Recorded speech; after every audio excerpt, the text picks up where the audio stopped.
नमस्कार मित्रांनो, तुमचे स्वागत आहे श्री स्वामी समर्थ.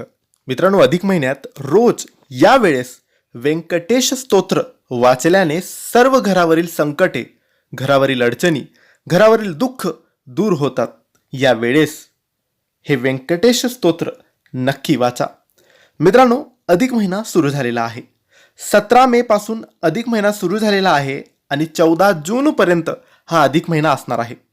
आपल्याला जेवढे दिवस या अधिक महिन्यात मिळतील सेवेसाठी, उपासनेसाठी, देवाची पूजा अर्चना करण्यासाठी, तेवढे दिवस मौल्यवान समजावे. आता अधिक महिना तर सुरू झालेला आहे, म्हणून पहिल्या दिवसापासून आपल्याला ही सेवा करणं तर शक्य नाही, कारण तुम्ही व्हिडिओ लेट बघत आहात. तरी तुम्ही जेवढे तुम्हाला दिवस मिळतील, 10 दिवस, 15 दिवस, 11 दिवस, 8 दिवस, 5 दिवस, जेवढे दिवस मिळतील तेवढे दिवस तरी तुम्ही रोज हे व्यंकटेश स्तोत्र यावेळेस नक्की वाचा.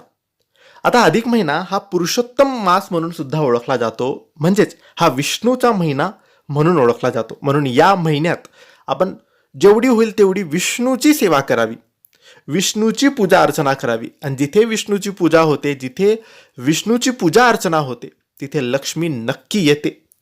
म्हणून मित्रांनो, रोज आपल्याला व्यंकटेश स्तोत्र संध्याकाळी अगरबत्ती दिवा लावून देवघरासमोर बसून वाचायचं आहे. आता हे कधी वाचायचं, तर रोज संध्याकाळी 6:30 किंवा 7 वाजेच्या मध्ये दरम्यान तुम्हाला हे व्यंकटेश स्तोत्र वाचायचं आहे.